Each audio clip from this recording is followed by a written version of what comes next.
Good morning. This is my 5th time trying to film this video. And now my coffee's cold. I've downed half a cup of coffee and an entire cigarette trying to make this. But I think I finally got it working. Hello, I just got a new camera. Shout out to my dad, he gave me a camera. It's a webcam. It's not the little portable camera that I used to have that just disappeared somehow, but we persist nonetheless. I just wanted to film this video. My last video actually did pretty good, for my channel at least, so I wanted to say shout out, thank you guys. I got a couple of comments of people being really supportive, being very kind to me about my recovery, which made me feel really good because I hadn't known. And today this is gonna sound corny as fuck. This is gonna sound corny as fuck. I'm not gonna lie, but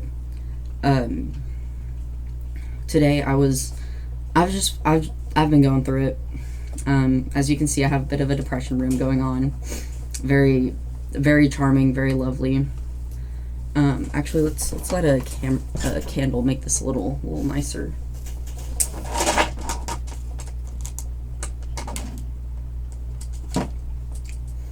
There we go. Oh, hi, kitty. You want to come say hi?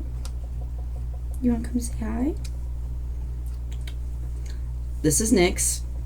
This is my baby. But I've honestly been thinking about relapsing, to the point where I actually did get my dealer's number, and I got in a way I should not. There's another one. There's another one of my babies. I got in a way that I definitely should not have. I tricked my boyfriend into giving it to me, basically, which was very shitty. Very just not okay at all. But I was desperate. I was doing addict shit. Oh, careful. Goddamn, careful. Yeah. Sorry, I'm all over the place. But I was feeling very desperate, feeling very addict shit. So I got my dealer's number. And today I was arguing with him about why I should be allowed to recreationally do drugs. When I decided to open the tab that had my YouTube channel page thing, and I saw that my video had more than 6 views, more than the 6 average that I usually get, had 150 something, and it had a couple of comments of people just being very nice, very supportive, and it made me feel a lot better. Because I really want to use this channel to reach out to people who are struggling, because I'm struggling, and it helps me to know that I'm helping other people in a sense sometimes, or I don't know, it made me feel a lot better. And I am 29 days sober today. I will have 30 days tomorrow, which is the longest. I've never made it to 30 days, so I'm pretty excited about that. And overall, I haven't been very excited about recovery lately. I feel like when I first started, I was very like, go get 'em, like, let's go. And then the pink cloud sort of wore off in my brain, and then I realized that when I'm sober, my life sometimes looks like this, like a depression room. Because, I mean, there's a reason why we get addicted to drugs. There's a reason why we start doing them in the first place. It's not because your life is perfect. It's not because you're doing well mentally. It's because you're fucked up. And I remember I was like, we were looking at, sorry, my hair.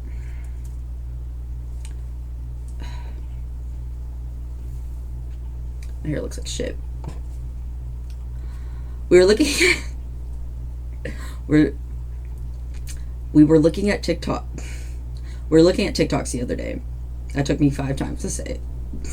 We were looking at TikToks the other day, and some like TikTok came up about someone saying like, shout out to substance abuse, love it. And I was like, yeah, go. And then we opened the comments, and the comments are like, what are you running from? And I was like, that's a good point, because that's why we do it. It's to run from something. For me, it's to run from myself. I mean, I feel like that's why most people do it. I mean, obviously I was in a very shitty environment when I was using, which I'm not quite ready to talk about yet. I got mixed up with some very interesting hostage situation. It was a situation. It was a very weird, abusive, bad situation that I was in when I was using. And hello. And it comforted me. It made me feel okay, especially with what I was going through. But it made me feel okay with myself. And that's a lot of the reasons why we start using drugs in the first place, is to replace something we don't have. I was reading a book, and it brought up a good point about addiction, about why we do it. It's not like the disease just sneaks up on you and is like, you're addicted now. There's something there in the first place that makes it tempting. So I saw someone framing it as, not ask why do you use, but ask why the pain. What are you feeling with that? And I didn't feel like a person. I didn't feel like I deserved to be alive, which is pretty sad, but that's just how I'd been living for a very long time. Since I was 12 years old, I'd been chronically cutting, chronically attempting suicide since 12, which is a pretty young age to be doing that. So pretty much all I'd known is just this world of mental illness and sadness and terror and like just hating myself.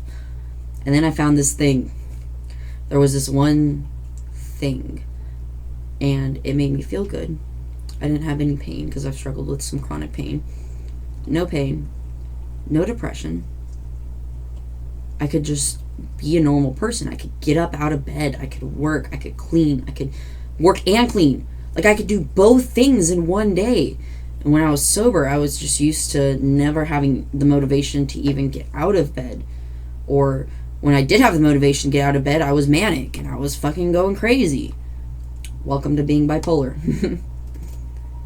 Welcome to being borderline as well. Most people I've met who have addictions do not just have the single diagnosis of addict. What's wrong, baby? What's wrong? Do not have the single diagnosis of addict. They have, for instance, with me, it was borderline personality disorder, bipolar, schizophrenia, PTSD. Goodbye. It was a lot of things, all just kind of jumbled up into one that just fucked up my life and made it really hard to live. Made it really hard to just exist in society as a normal person.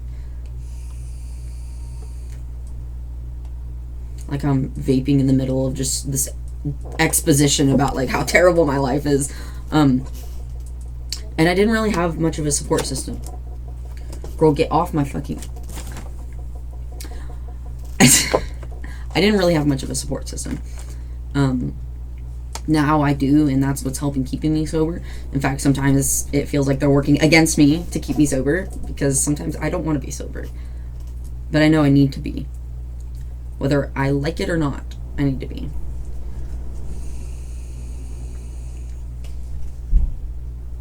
And it made me feel complete. It made me feel happy with myself. I could be content in the body that I was in the life that I was in, no matter where I was.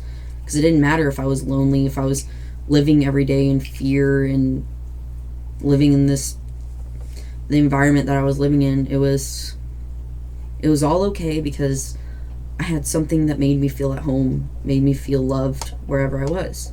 That was dope. And then it kills you. And then you stop breathing. And then I had to reconcile with myself that I will never find... Because I'm not going to lie. I'm not going to pretend that it didn't feel good, that it wasn't what it promised to be. It was. And it also was in all the bad ways. It promises to kill you, and it will. And sometimes I miss it. It was a friend.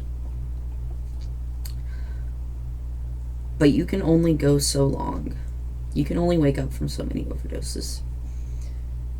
And eventually, it does take over your life. I wish I could go back and talk to myself right at the beginning of my addiction. Because there was a long time where I was functional, where I was doing it right. But I didn't see what it was doing to me. I didn't see the small ways it was killing me. Until it all just culminated. Suddenly, it felt very sudden, this culmination of all of these things, but it had all been happening in the background very quietly.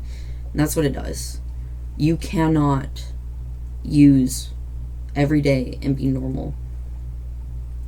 You can't use and tell yourself that you're happy, because you're not. This faux happiness will run out. You can't get high forever. You can't be high 24/7. Eventually, you stop feeling the high. That's how I smoked a whole 8-ball a month ago. Just trying to get high. But I couldn't even feel it anymore. Because the high wasn't there. Your body just can't do that. And I was so desperately chasing it that I let myself just keep going until I and the people around me didn't know if I was going to wake up one day. And I wasn't if I kept going. And even on days like this, where sometimes I really don't want to be sober. I don't. I would love to be high right now. But I have to keep in mind those things, I guess. Because, I mean, look at my room. It's not pretty. It's not glamorous. Recovery isn't all of the pink clouds and the I love my life. I love the colors in the rainbow. Sometimes it sucks. And it sucks right now for me. But we live with it. We learn. And I will look at the colors in the sky again. Because now I can. I couldn't do that whenever I was ODing. I couldn't do that when I was so desperate for money that I was letting myself do very dangerous things in order to get it.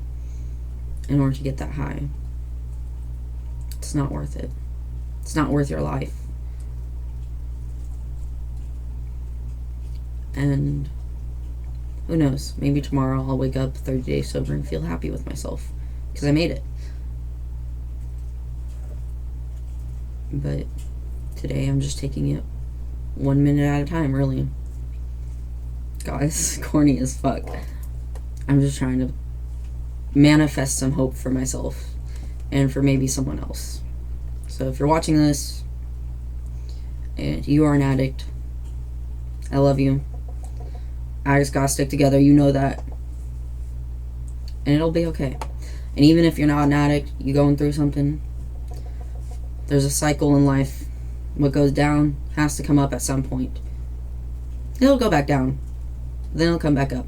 It's the beauty. It's inevitable. You can't do anything about it. It will go up and down. It's kind of nice, though. Because it guarantees the other. So, I guess that means I'm guaranteed an up at some point. Even if it's not a high, there'll be an up. And that's what I gotta look for.